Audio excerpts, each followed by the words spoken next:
All right, did that again. I don't know what's going on with my music, but that's all right. We are live. Happy Friday, everybody. How's everybody doing? I'm excited to be here this week. What is this? Week 2 now in a row that I've been here, I think. Was I here last week? I don't remember. It's been one of those weeks. I forget stuff. Anyway, you'll notice that I am uh sporting the cozy jacket. We're not sponsored by them, so just ignore that. Although, if anybody from that organization is watching, certainly welcome to open conversation. It is time for your HMG weekly wrap up. I'm glad to be here because we've got not one, but two very special guests here today. One of those people I have known for many years. She is like a sister, and she's good people, and her daughter is along with. I'm talking about the host of a new podcast here on HMG called She Birthed the Vibe, and we're going to bring them on here, Ashley and Mea. Let's get them on here. There they are. Ladies, what's going on? Oh, unmute your mic. Can you unmute the mic? Let's try that. Maybe I can. Okay, hello. Good morning. Good morning. Where'd my voice go? Listen, we forgot we was on mute, friends. Yeah, we're just talking. We did rehearse before here, but listen, That first one showtime. was good. It's showtime. You could have got that. And we're off, folks. I'm telling you. Here we go. Hey, it's Friday. Ladies, welcome to the show. I appreciate you guys being on here. Let's dive in a little bit and let's get to know y'all a little bit. So, Ash, I'm gonna start with you because I've known you the longest. You know, I've known you for over 10 years. Over a decade. So, yes. Tell us a little bit about your background. Well, hey y'all, I'm born and raised from Houston, Texas. I am a combat Army veteran. I say whoop. So I served in the military. I am the oldest of 3, independent lady. But I'm married with 3 beautiful young ladies. They're young ladies now because I don't have any more babies. I cannot believe it.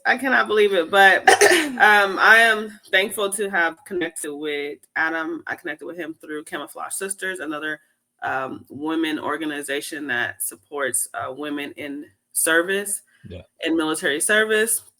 And so Adam has been a great staple in like just mentoring and a lot of the things that I do. So I'm an author. I've authored 10 books, as well as my children are authors. Mea is an award-winning author, my daughter that's sitting here right now.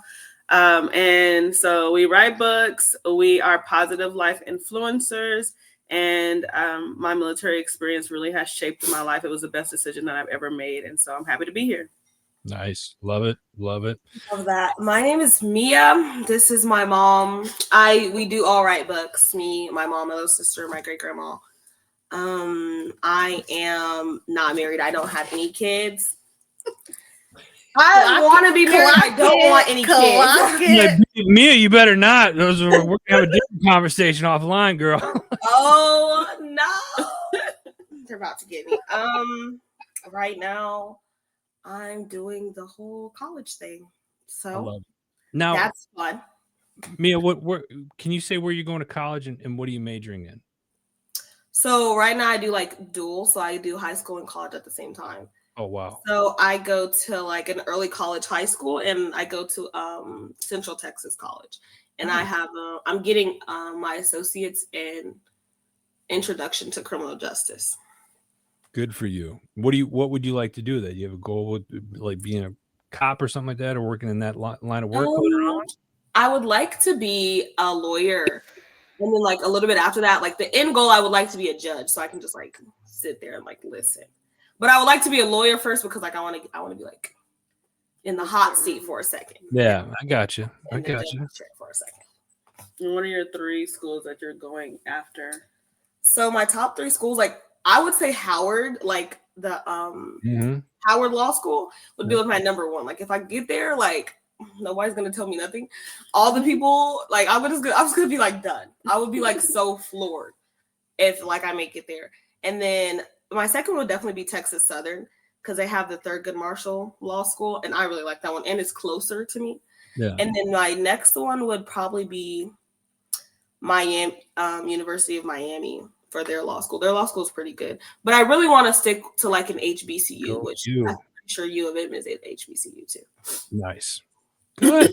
Big and I also attended Texas Southern University, so I was very excited when she said that before I went into the military. That's where I was engaged in school. I love it. So, ladies, you got a podcast called She Bird the Vibe right here on HMG. Just started that recently. What tell us the background about that? Is that something that you guys have wanted to start for a while, or like what started this? Why is the mother and daughter doing a podcast together? So you want to tell her? I'll tell her. You don't tell her. Okay, so we would start having these conversations, and you'd be like in the car, like we have really, really good like mother-daughter conversations. And so and we're like, okay, low key, somebody would pay to listen to this. But mom says a couple things that would really get us canceled in real life. And I was like, okay, but like you're gonna have to like keep all the words that you're trying to say, but you're gonna have to reword some things because sometimes the way she says, I'm like, oh, that's going to jail. That's jail time. That's like treason. Like you're gonna be an enemy of the state. And I was like, okay. But I really think it was just like the depth and the goodness of our conversations, and we were like, I think for me, it was really for like the people who had like the absence of a mother or like the absence of a daughter. That's why I was kind of drawn to it, because now you can listen to us talk and you can laugh with us because we say a lot of pretty funny stuff. And it's not like, it's kind of just like sensible in that way to get that same feeling that your mom or your daughter would have given you, especially for those who have not so good relationship with their mother or their daughter. I think this would be a really powerful thing to do. But I really liked it because we had really funny conversations. The only thing is, like in our podcast, it sometimes be less words and just more laughing. That's why we put the "her laugh my heart" in there. Yeah. I concur with that. Yeah, you two are right. Franco, what's up, brother? Appreciate you. And I see that KMC Digital is on the Instagram. Kaylin, thank you, Kay, for jumping on. Hey guys. The two of you together. Hilarious when I listen to the shows. Malachi, what's up? Another Army veteran there. Appreciate you jumping on, brother. What's up? What so showing the mother, having a mother-daughter conversation, I like the basis of the show, but what's the purpose of what's your long-term goal with the show? Long-term goal is one, we want to, break the chains to all of those broken mother-daughter relationships. And so we have real tangible / like serious / just way to connect conversation. So you got to have an open door for that conversation, between mothers and daughters. I am on that end where I did not have a great relationship with my mother. And so that was one of my goals when I had kids. One, to have kids that I could provide for. And then two, have a relationship that is, unbreakable, or where they know that they can count on me, or they can lean on me, or they can come to me, when times get hard. And so we want to introduce, rebuilding and revamping mother-daughter relationships in a fun way, where you can take out the serious parts, because there are serious parts of our life where I fell short, she fell short, but we have those conversations in a safe space where we hear each other, we consider each other, and then, we bring that love factor in where you really know someone, then you love them for real. And so we want to have, mother-daughter dates, which we introduced to our own life. And so really it was one of those, everywhere mommy goes, daughter goes. And it's like, no, I did not invite you.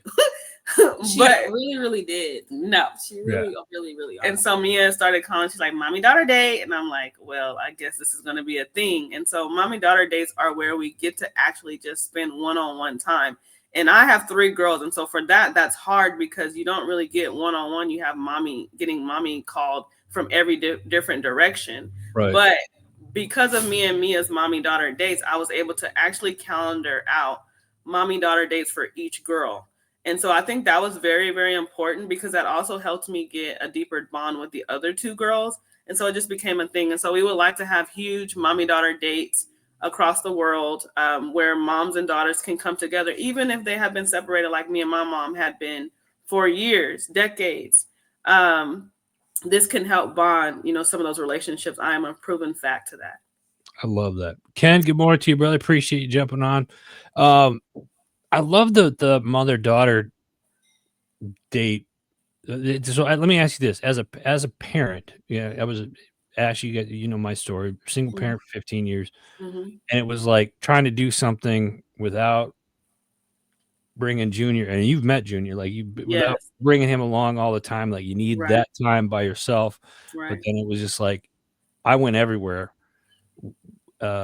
with him, and I think that had created a strong bond. I'm glad to see that you guys are doing that because I know your girls and fantastic young women that you've raised. You've done a tremendous job with them. Mea, do you feel like you had to push mom to get to spend time with her when this first started, or was mom pretty open to the idea? I'm kind of throwing mom under the bus here, so I would say for a long time, mom was like very like mentally checked out. Like she was like there, but she was very mentally. She was like a shell of a person. Yeah. So like she can be there and she can like meet like your living needs. Like she's gonna keep you alive, but like everything else is like not her problem. Yeah. So for a long time it was like that. But I feel like as we kind of got older, I would say my mom's been like a very planning mom. Like everything is planned like down to the T. Unfortunately. So she kind of gave me that type of brain, and then she'll be like, Mea, like, just stop planning stuff. And I'm like, okay, look at you. Like, right. Please stop talking to me right now. And then I would say, like, the best mommy-daughter dates we've ever had are the ones that weren't, like, on the calendar, the ones that weren't, like, on a schedule. When they're on a schedule, it's, like, low-key, like, now you just scheduled me into your schedule, and now I'm done. I don't want to anymore. It's usually, like, when you just, like, you get in the car, and then something funny happens, and then usually, like, those are, like, the good days. So let me ask you this, and this is for both of you. Do you feel like your relationship is more than just mother-daughter and it's morphing into a friendship as you, Mea, get older? Now, obviously, and again, I'm using my own personal experience. Like for me, it's always like, I'm going to be the parent first and foremost. Like that nothing is going to take that place. Like I can be your friend when that time is appropriate. But even then, I'm dad first, right? Heather, good morning. So like, do you feel like now that you have had these mother-daughter dates and why, do you feel like the bond is stronger? I would say most of the time, like as I'm getting older now, like I'll be 18 in November, she's more friend-like. I would say she's more friendly. Like I come to her, I tell her something, and she gives me suggestions. It's not really too much like, you need to do that now. So it's not really like too much like it was before. Yeah. But I think like at a certain part, like you like, I feel like I've always said like when you get to like 14, like 15, you're everything that you putting your kid up into that point, like you're watching it like come out, whether like you put it in there subconsciously or consciously, then that's what you're watching come out. And then like 15 to like 17, about to be 18, you're just like picking the little things that were wrong or that were right, and then like encouraging those things, redirecting. Right. So, and I would like to speak on it, like on the part that you just said, Adam. And so on the outside looking in, we have gotten a lot of comments, especially me, have gotten a lot of comments about Mea not knowing her place. And so our relationship looks to be very disrespectful from the outside looking in sometimes, because people don't know the background of all of this, because Mea does get checked a lot. And so Mea knows that, but Mea was that child. All you got to do is look at her. Like you look at her, like you told her like she knows. You told her to come in here this morning. She came running. It's like she knows the voices, she knows the voices. She knows the look. I never really had to discipline her like that. Now, yeah, when she turned 14, listen, watch out for them 14-year-olds, okay? I tell you, the teenage years were She fun. lost her mind at 14. And so like we had another kind of relationship at 14 I because do what I want. right. She was trying to figure out herself. She was just really, really just sorting some things out, exploring lots of things that were not okay. Right. But so yeah, you always have that parenting factor. Yes. But I felt like as I get to know my kids, I felt like there became a shift where I only had to redirect the areas where I thought she needed improvement, Right. and then just go into suggestive mode for the areas where I know she's got it. Like I know she can communicate effectively with anyone. She's not going to get ran over. I know she can cook for herself. You know, I know she can fend for herself. So there was areas where I just made a mental shift. But like she said, I had to wake up first because there were many years, a whole decade that I was just mentally tapped out because of our background as a family. Yeah. And so, you know, she's a product of a divorce. She's a product of domestic violence. And so there's just so much in her background that we had to heal from. Yeah. And so, yeah, we talk about that too, because depressed moms don't bring healthy relationships with kids in general, not just daughters, because a depressed mom for a son is detriment. Like it could crush a son because sons are more like trying to help their mama, you know, especially protect their mama if it's a situation like that. And so, you know, you got to be a healthy mind mentally healthy mom, you know, to help your kids. And so when I started getting healthy, then our relationship started getting where it is now, which is why people think our relationship is not healthy, because they're like, she's disrespectful. And I'm like, no, we have had conversations before this conversation as to why she can talk like that. Right. So let me ask you this. Sorry to interrupt you, but like, is disciplined? I'm assuming now. I mean, I know, but I'm going to ask, like, what's there discipline in it? Because that looks, was there discipline in it? Because again, you're the parent first, friend second, and like you had said, sometimes, when you look at it as if an outsider comes along and says, "Oh, she's being disrespectful" or something like that, and like you said, that's not the case, and most people, you know, mind your own freaking business, right? Because that's the same. Like again, Junior, you know him, like he's like the king of sarcasm. Yes, but it's like he can get away with it too, because it's like we have that. It's always yes sir, no sir. Right, right. You know, like very respectful on the side of it. So like he knows when he can get away with that, and he certainly knows when not. Kind of the same situation here. Yes. Yes. Yeah, and we have code words, and we have words like if I say something, then they know like they need to stop talking. Like, code word banana, like like literally that simple. Random conversation, you're just talking like banana, like everybody knows. Yeah, everybody knows Mama not playing right now, so everybody just better get in line. Walk, little ducklings, walk. That's it. Or if I say two words, if I say shawty or chick, you in trouble. Yeah, she be calling people shawty. If I call you shawty or I call you chick, you in big trouble, friend. Yeah. You know, if she hits this right here, or if I put my fingers out, I start putting her fingers out. If she puts her fingers about 2 inches from her head, you're done for. Or start talking slow. Like it's a tone thing for us. No, she goes like this, and then she'll like bring her head all the way to the side. She's already really short. So there are clear signs that Mama's not clear happy. signs of danger that Mom has clocked in. But also, like there was another part where I used to use military discipline, so you know, sitting on the wall type of things, and then you know, we grew up with whoopings, but I didn't really have to whoop Mea because one time I flicked her in the lip, and her lip bled, and that was like the last time I flicked her in the lip. Like to watch your mouth type of thing. We used to get slapped in the face back in the day, first of all. But like I flicked her in the lip one time, her lip bled, and I was like, I'm not doing that no more. You know, you learn over the time. So then, you know, those wall sits and stuff like that became the discipline that hurt worse than even having to do whoopings or the long conversations, which she calls yap sessions. She don't want no yap sessions. Oh my gosh. So we will talk for hours and hours and hours. And at this point, I'm like, you know what? Just I should have did that. Like, I'll go get the belt. I don't care what you hit me with. Just beat me, please. Oh my God. And then let me go to bed so we can wake up in the morning. Like I'll take the licking first, man. It's like yes. Marsha, good morning. Hours on end.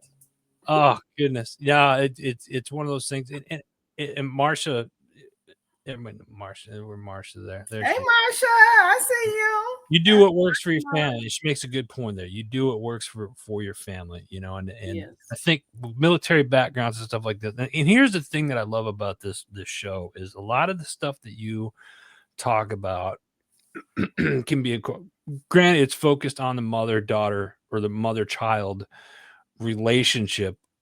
Guys, take a listen to this. I'm telling you, because it's like you can incorporate the things that they're talking about as well with your relationship with your kids. So yes, although you have a mother and daughter talking about their experiences and stuff like that, guys, especially single dads, and I'm speaking from experience, for many years, you can incorporate a lot of what they talk about into your relationship from the guy's perspective, as a father's perspective, as well. And I think that's one of the things that I really love about what you guys are talking about, because you like what Marsha said, you do what works for you. For me, it was always like I used to get kind of bagged on a little bit, like, your son's not one of your troops. And it was always like, Yeah. you get in trouble. The discipline was, some people thought the discipline was harsh, but fair. Well, if you look at him now, it was like, Right. He's structured. yeah, like you're welcome. It kind of, You're welcome. so it was, yeah. So it was, and the other thing is like you have to do what's right for you and your family. David, good morning, brother. Appreciate you jumping on. So I love this show. I love the fact that you guys have fun doing it. It shows the relationship between a mother and daughter and how it has grown over the years.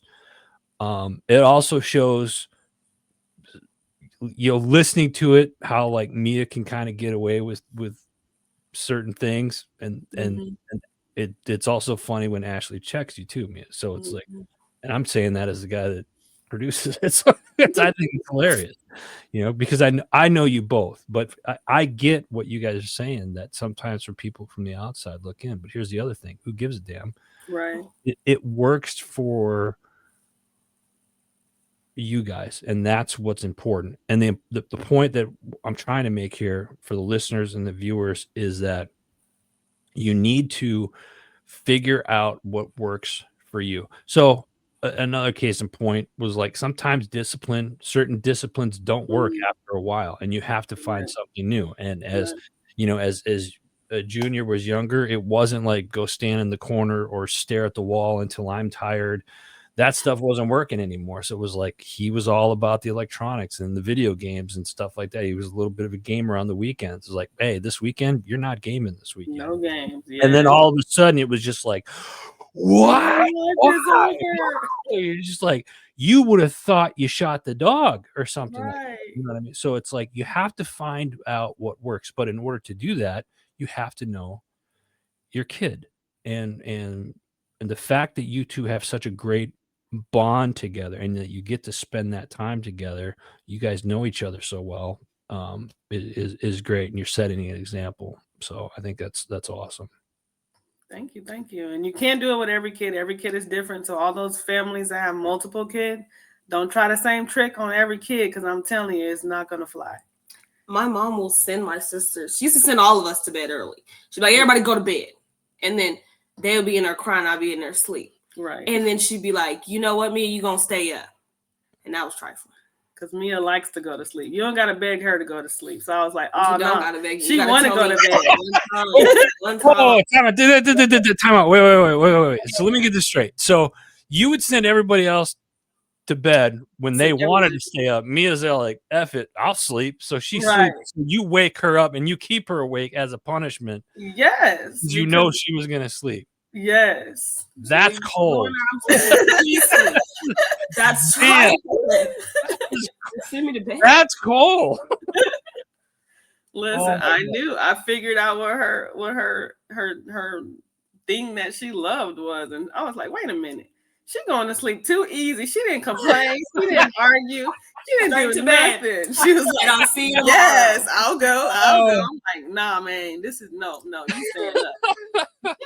Oh, so upset about that. And then she would like still send the other two to bed, and they'd be crying. I'm like, I wish I was going to bed too. I love it. I love it. Ladies, I appreciate you being here. Folks, those of you that are watching, that watch this throughout the weekend or listen to this, go check out their show. You can find it at heroesmediagroup.com. You can also find it on Apple Podcasts, Spotify, anywhere you want to listen to your favorite podcast shows. They also have their YouTube channel, She Bird the Vibe. We're going to talk about that here in just a couple of minutes. We'll get to that in some of the episodes that they have done thus far. But right now, what we're going to do is we're going to Marcia said, wash them dishes. We're going to switch over. We got a couple of news topics I want to discuss, and then we're going to get into the shows for the week. So, ladies, stay with me here, and we'll talk about the shows here in just a minute. For sure. First up, just happened this week. One of the headlines that happened this week: the Pentagon press corps is gone, folks. I, for one, am shocked. Not really. I think this has been a long time coming. Reporters for all major news outlets turned their government-issued press badges in earlier this week because they were arguing the new restrictions that Defense Secretary Pete Hegseth demanded that members of the Pentagon press corps sign on to restrictive reporting guidelines has prompted a mass exodus. It was like they explained it as like a college move out day. This happened on Wednesday. Nearly all the journalists who had desks in the Pentagon press room have declined to sign, and they left the building in a joint protest Wednesday afternoon. Griff Witt, a managing editor at The Atlantic, vowed the magazine's correspondents will continue to report continue to report. Jesus, like I had a stroke. To report in every way they can to try to explain to the American people how their taxpayers' dollars are being spent and what's being done with the American military's might. Quote, I think the Pentagon knows where we stand on this. And said Witt, whose employer declined to sign the new policy. You've seen the media organizations of every character, and they're talking like everybody from Fox, CNN, ABC, all of it. They've all are cleaning out. He had said later on in the interview, today we joined virtually every other news organization in declining to agree to the Pentagon's new requirements, which would restrict journalists' ability to keep the nation and the world informed of important national security issues. End quote. That's probably why you're getting kicked out, is you're wanting to tell everybody else our national security. I don't know. That's how I read it. Now, I could be wrong. It's still early in the day, so it would be the first time today. And I say that because my wife's not home. So I could be wrong, but I'm pretty sure that's why this. I don't think we need the press in the Pentagon, and that's probably not a what do I want to say? It's probably not a comment that most people are going to agree with me, and that's fine. That's just my opinion, and I'm entitled to that. So I think it's like not funny, haha, but all the press people getting kicked out of the Pentagon. Hey, there you go. What do we have here? I think it's various levels. Yeah, Marsha says it's devastating. I see what you're saying, Marsha. I do, but I don't necessarily think it's a bad thing. There is one organization that's still there. I think it was OANN on something media that's out there. I even thought about taking HMG down there. I'm not going to drive 2 hours a day, but I thought maybe, hey, we can go down to the Pentagon. That might be cool, right? Anyway, so I thought that's interesting. I have a feeling over the next this happened on Wednesday. Today's Friday. So we're probably going to hear more about this throughout the next week. So stay tuned for that. But nonetheless, things are shaking up down at the Pentagon. This next story, It's coming out of California, and y'all know how I love to talk about California. Gavin Newsom speeds psychedelic research with new law backed by the veterans out there. This is something I'm actually kind of getting by. This I think this is pretty neat. California Governor Gavin Newsom has signed AB 1103, which is designed to accelerate the study of psychedelics for mental health treatment. The law is to take effect January 1st of 2026 to streamline the state's approval process for clinical research into drugs such as ibogaine, MDMA, and psilocybin. Now, those of you that have known me for a while and watched this, I've talked about this deeply over the last 2 years, really. We've interviewed people that have done the trials with the government on MDMA. We've seen some of the results from that. We've interviewed tier 1 operators doing these different trials and whatnot, and what the results have been. This is I think this is a good thing, especially for the veteran community that wants to, I don't want to say it's a cure for PTSD, but it's definitely a help for people to deal with it and manage it on a much larger scale. Ash, do you have anything on this one? I was going to say, as a person who suffers from various PTSD factors, I think as many resources as we can have is really, really important. So I just appreciate that we're taking it seriously. I feel like it's like a victimized type of situation. Like, oh, they got PTSD. Oh, they got PTSD. Like, I think we need to stop having that conversation. So I feel like this is just another conversation that kind of gives us a little bit more resources. Right. Yeah, I agree. This is a good thing, I think, and I'm excited to see more with all the interviews that I've done in the last 2-3 years with a lot of these different types of. Mea had something. What's up, Mea? I was just going to say, as a child of 2 parents that had PTSD, I agree with that statement.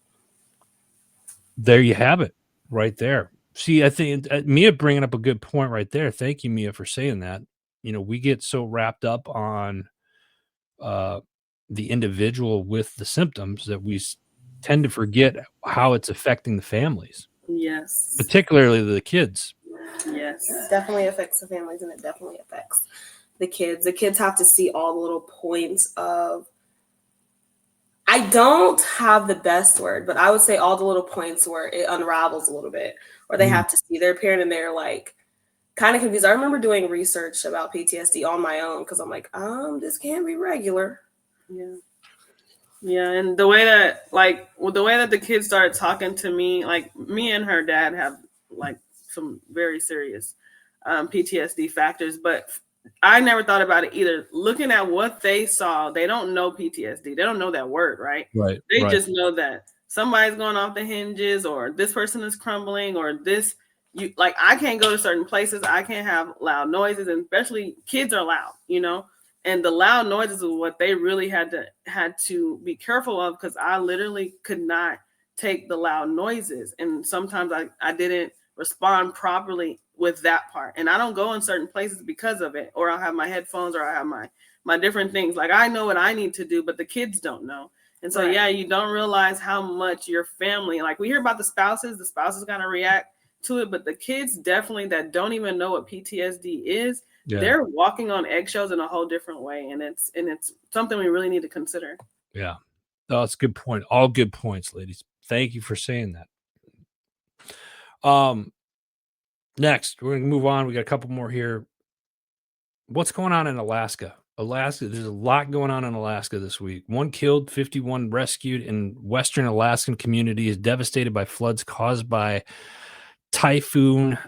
Hold on, I didn't even know like Alaska has typhoons. Like, who knew? Right, me either.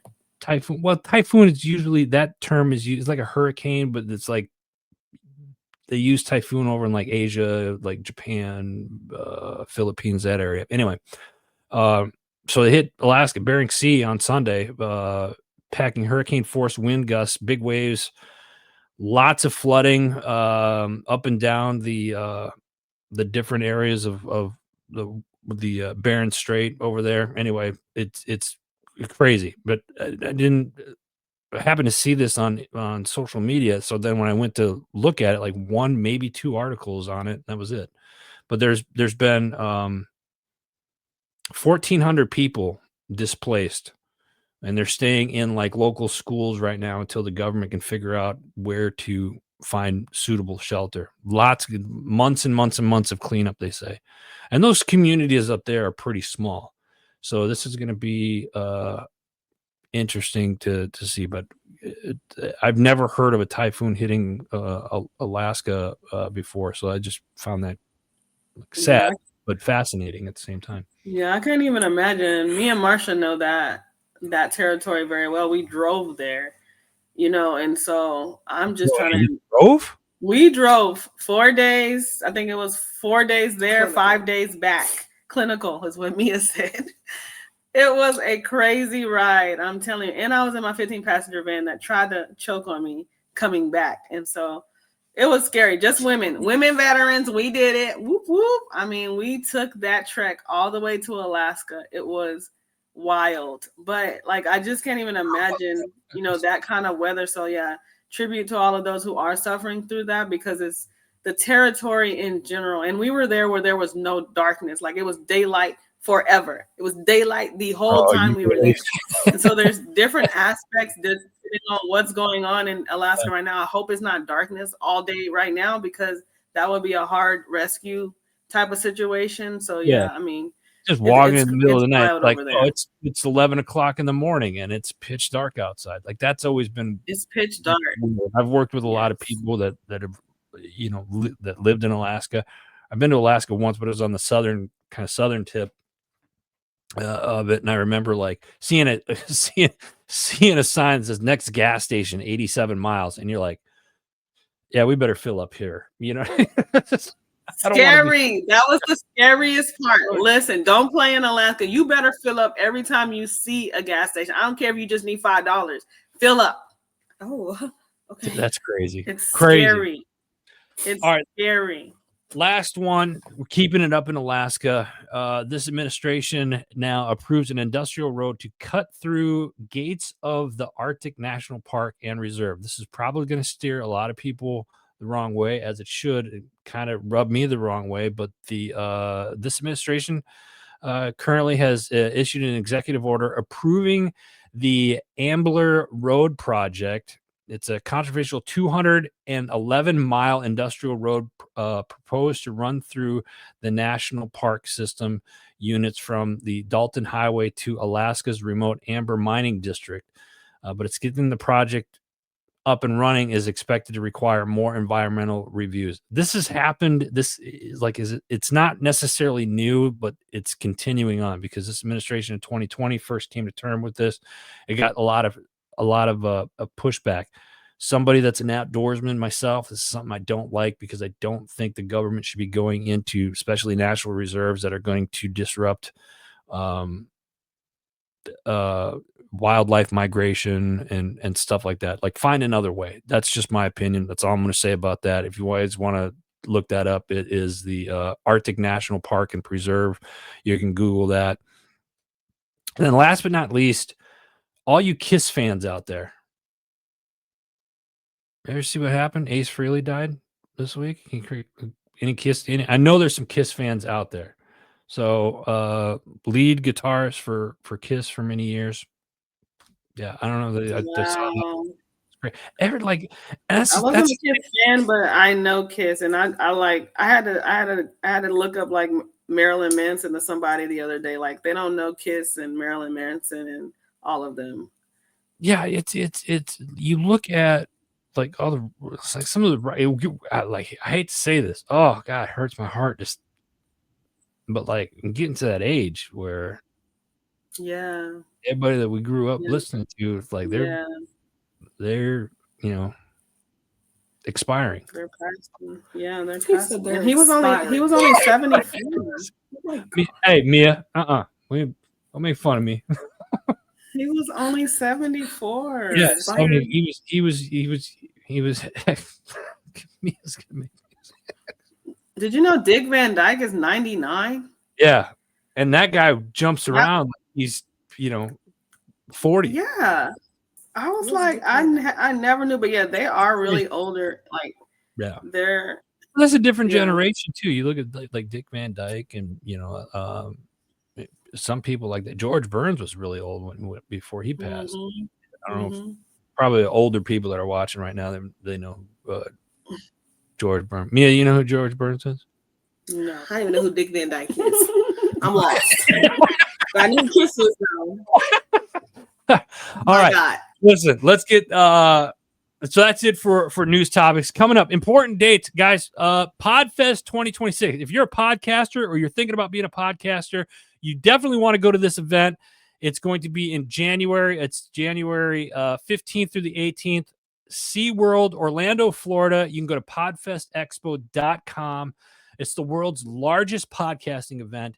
You don't want to miss this. Be there. Yours truly. I'm going to the main stage. I've been asked to go on the main stage this year. We're going to be doing a workshop with my friend Shay Sparks, talking about community and stuff like that. So if you're in the Orlando area or you're looking for an excuse to go to Florida, January 15th through the 18th, be there, period. Also coming up, Military Creator Con, April 16th through the 18th. The website is now live. Go to militarycreatorcon.com. We're going to be in Dallas, Texas. Actually, I believe it's Arlington, which is like a suburb of Dallas right there, but it's in the Dallas area. Anyway, April 16th through the 18th. Go to militarycreatorcon.com now. You can get your tickets. Here's a friendly reminder. For those of you out there, we are looking for heroes stories. Send us your community heroes, somebody in your neighborhood, somebody that's done something special that you think needs to be recognized. Let's get some positive stories out there. So send us stories. You can go to, let me put it up here. Right there. Email us right there. media@heroesmediagrp.com. Send us an email. And then something else that I got to talk about right quick. Let me see if I can put this up here. Got this from a friend of mine. I'm doing a shout out for him. Miami-Dade County. 10th annual Veterans Thanksgiving lunch coming up November 25th, noon to 3 p.m. at Lone Depot Park down there in the Miami area. This is going to be fun. Check it out. Royal Caribbean Group, Starbucks, Chief Press Foundation. This is a great area. Good organizations put it on November 25th. So if you're in the Miami area, there you go. Check it out. All right. Next up, let's talk about the shows. We got a little bit of time here left. Ladies, let's kick it off with the shows. She Bird the Vibe. What'd you guys talk about? When can people listen for new episodes, etc.? Go. All of our shows are all of our shows post on Fridays at 7 p.m. So you can tune in every Friday, 7 p.m. You will get a show, and then we do one live show every month.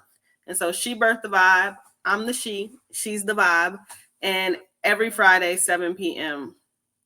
He's dying. That is the truth. I'm the vibe. I got it. I get it. That's just the way you said it. Anyway.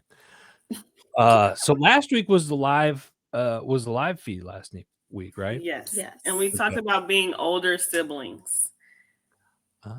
Hmm. So I'm an older sibling. She's an older sibling. We talked about how that shaped our life. We talked about the goods and bads and the ugly of being an older sibling, and talked about like how it either improved our life or handicapped our life, like especially on the part where we always care for others as opposed to care for ourselves. And so, we're always tending to our siblings. I attribute it to, especially for me, because my mom was absent. I was like raising my siblings. And so it's different than just watching your siblings or caring after your siblings when you're actually raising. So I felt like for me, I wasn't a sister. I was like another mother. And so for them, they were my first kids, but I had kids later, which, still attributed to that same heart. But Mia talks about it, in the position of forced labor. Yeah, my siblings, they're just kind of bad. They're just kind of bad. And then it's like the double standards of the siblings, because I guess I could kind of see it, because like when you first become a parent, there's all these things that you want to like do, and there's all these things you want to like have your kid do. And then you have another kid and you're like, you know what? Just do whatever you want to do. Yeah. Because it's when tough, I was Mea. like, Hey, in Mea, trouble, my siblings Mea, would just, right here, girl. yes. Right Okay. here. Oh, Get it. I get it. You're right here. I'm the oldest too. And it was just like, okay, it was like the oldest is like a trial run. yes. Why And the are you kids doing after that are this? just kind of like, man, whatever. I know my parents are gonna watch this and they're gonna be like, is that how you really feel? Yeah. Yes, that's exactly how I feel. We're 7 years old. We still having a problem. No, I'm just kidding. So it's all good. Well, good. So listen, you could find their show again, heroesmediagroup.com. Check out their show page there and follow them on the social media platforms. Show these ladies. Absolutely love it. Ladies, thank you for being here. I appreciate it. Thank you. Thank you for having us. We had so much fun. We Absolutely. did. Thank you. Folks, we're gonna keep getting, ladies, you're welcome to stay with me as we go through the other shows. If you got to bounce, that's fine too. But next up, we got Let's Talk All Things VA with Coach Marsha. Coach Marsha, whoop whoop, that's my girl. Tune in. Yeah. This week, from denial to approval. At first, I thought we were talking about relationships. No, we're talking, well, maybe with the right. Just get up on that horse and try again. Anyway, VA denials are discouraging. That they most certainly are. And any veterans out there that has gone through the VA process knows that it is a kick in the crotch. So, Ken, I appreciate you. Have a good weekend, brother. This week, Marsha explains why most first claims fail, what the law says about service connection, and how persistence can turn a no into an approval. Love this episode. She makes some solid points on this, and from somebody that went through the VA process for nearly 12 years, I wish this would have been around when I was first going through the VA process. So for you veterans out there that are having trouble with the VA, your claims, or you're thinking about potentially putting in for your disability claims or what have you, get a hold of Marsha here and take a listen to this episode. Let's talk all things VA. Check it out. She is the GOAT, and she is the real deal, because she has helped I have witnessed her helped over 12 people. I gave her a specific list, and everybody on my list has already gotten their service disability rating increased. So please talk to her. Oh, she can help. She is she's gonna kill me for saying this. She's a bulldog. She's like, she takes no from anybody either. But that's what you need. That's the type of person you want when you're dealing with your claim. Vets, don't give up on this stuff. It's your guys' benefits. Use them. Period. Because here's the thing: if you're not using your benefits, then you're hurting other veterans that are trying to get theirs, because the VA is based off of funding and what they get. So if you're not getting your stuff, then that means that could mean potentially that the VA is not going to get the funding that they need the following year, and that could mean that a veteran that is in need doesn't get the help that they need. So whether you think you need your benefits or not, go get them. Use them. That's all I'll say about that. All right. Next up, Double S podcast. This week, Colorado Kayak Bassmasters 2025 State Championships. Amazing. Miss Leslie, who joins us, talks about, plus an Army veteran and the second place finisher, also qualifier for the Bassmaster National Kayak Championship. Nick Weller is on with our buddy Gene Campbell this week. Go check it out. It's Double S podcast. If you're an angler, you're going to love this one. Next up, Ash, you know this guy, JMac podcast this week, breaking the victim mindset, redefining legacy, choosing who you become. That's the conversation this week. We're talking with Christopher Rees, sharing how he rebuilt his life after losing his father, battling identity loss, and nearly ending his life and ending it all. Together, they unpack what truly means to own your story, slow down, and choose who you become. Some of the things that you're going to learn in this episode this week: how to break free from the victim mentality. Some of you that are watching this need to listen to this show. Why slowing down can actually save your life. This I'm telling you, another one. That part alone. Slow down. Like you have to slow down. You cannot just. It's and the power of writing your truth. Write stuff down. There is a lot of power of writing it down. It helps with manifestation, whether you believe it or not. I don't care. I'm telling you, it works. So JMac podcast, check it out. Next up, Vet SOS podcast. They do 4 shows a week. Make sure you check them out. Military Transition Resources Show. They have their Veteran Entrepreneur Spotlight, Veteran Educational Resource Spotlight, and they have The Scoop. All out this week. Go check them out. Vet SOS. And I just realized on their Veteran Educational Resource Spotlight, they had our friend Nikki Harrelson from Military Child Education Coalition over in Killeen there. So shout out to MSEC. Nice. Next up, we got the Disgruntled PM. Hero in one, villain the next. A project manager's origin story. So this week, special guest Ben Chan explores the parallels between a hero's journey and storytelling and the challenges faced with project managers. Trevor, who is the host of this show, has done a fantastic job with this show. This is a great episode. Excuse me. The Disgruntled PM. Check it out. Who do we have here? Oh, ladies had to go. Okay, got it. Thank you, ladies. I appreciate you jumping on. Let me see here. Next up, we got Speak Up, Show Up, Lead podcast with JJ Hardy. This week, money and abundance mindset. They're going to dive into the abundance mindset, how to shift your perspective around money, and how the strategies that help leaders and entrepreneurs achieve lasting financial independence. This is a great show. Take some notes on it. Speak Up, Show Up, Lead podcast. Next up, we got Keep It Spiritually Simple with Sandra McEllis. She is back in full swing. I absolutely love it. This week, they're talking the introduction to plant medicine with Dr. Nancy. Go check that out. Keep It Spiritually Simple. Next up, we got the Strategic Veteran. This week, Mental Perk. That's the title of it.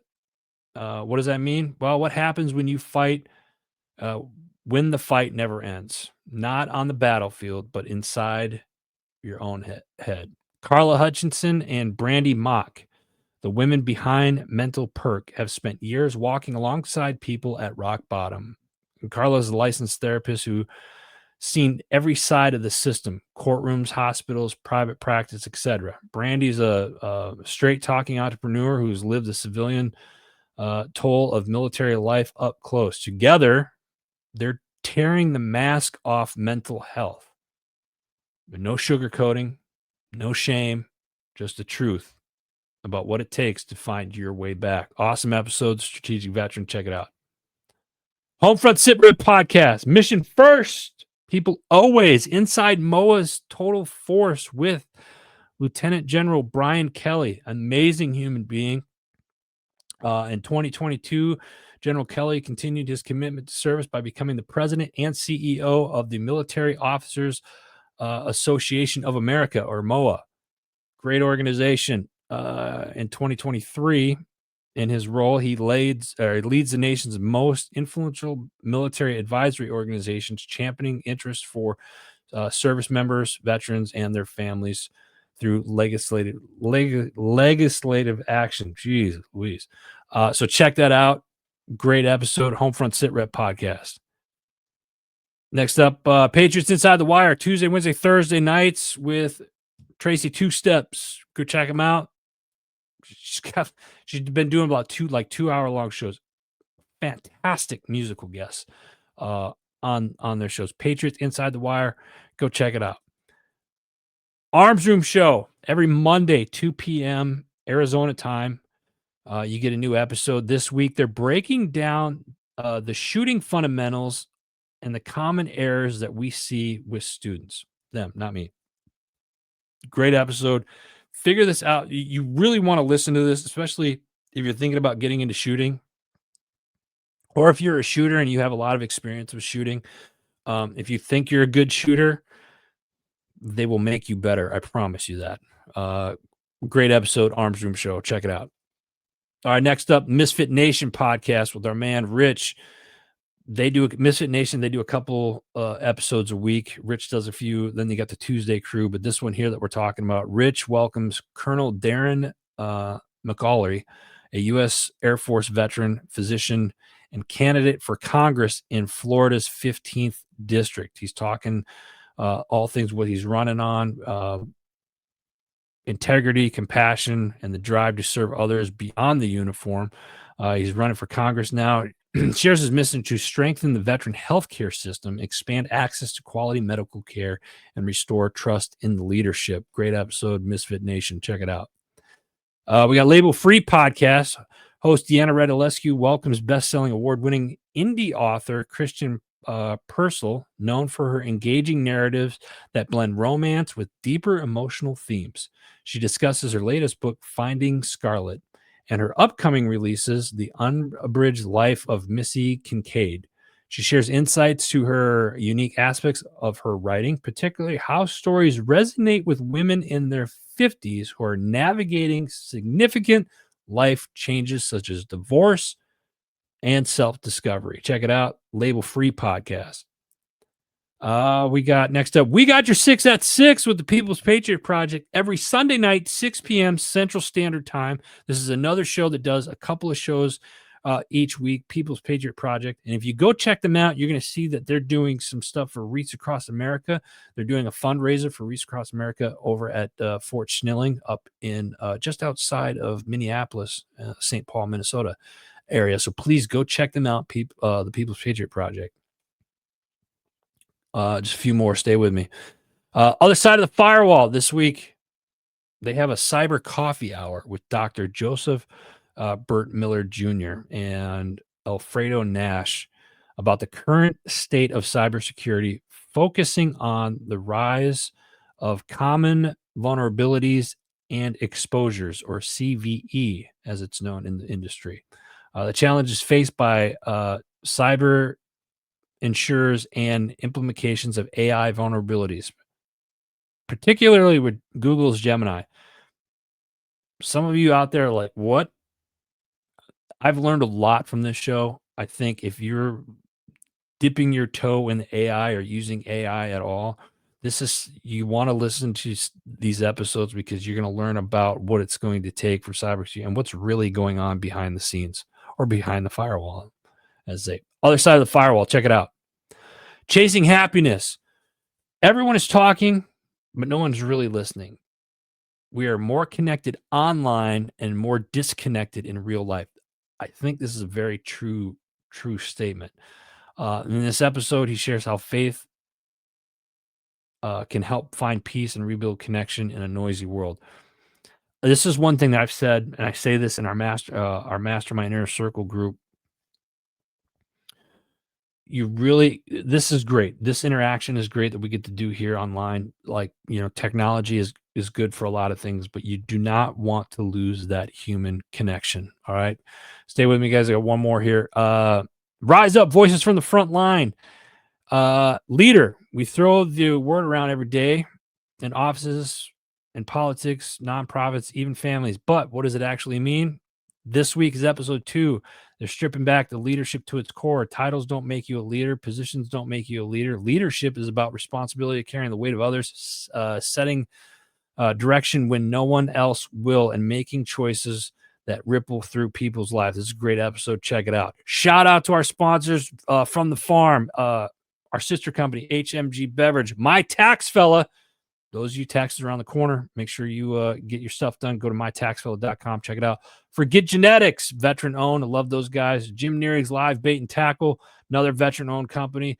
Fin Tactical, great organization. The Freedom People, and the VA Claim Builder. Folks, I'm running out of time. I got about 2 seconds here. Listen, look at that. Look, I'm going to throw this up there. Dude, 40% off all month long on cybersecurity awareness in October. Ryan Williams Sr., he is the voice behind the other side of the firewall. I've learned a lot from this man, and you guys will too. I promise you that. Ryan, thank you for posting this, man. Go check it out. Othersideofthefirewall.com. You can order it today, 40% off. I love it. I love it. Guys, next week, we're probably going to be doing the weekly wrap up on Thursday night. At least that's kind of the plan. Tony, what's up? I see you, brother. Appreciate you jumping on. What was I saying? Oh, yeah, Thursdays. We'll probably next week, weekly wrap up, probably going to be Thursday night. Stay tuned for that. This weekend, here's what I want you to do. I want you to shut this stuff off. I want you to put the phone away. Don't get the 45-degree syndrome. All right, get outside. The weather's nice. It's fall out. The leaves are changing. Go do something with the family this weekend. Protect your minds. All right. I'm going to see you guys next week. I promise you that. God bless you. God bless America. I love you all. Thanks for tuning in. Make sure you share this. Let's get this out to the masses. And don't forget to send us your community heroes. Let's start sharing some positive stories in your community. I'll see you guys next week. Take care.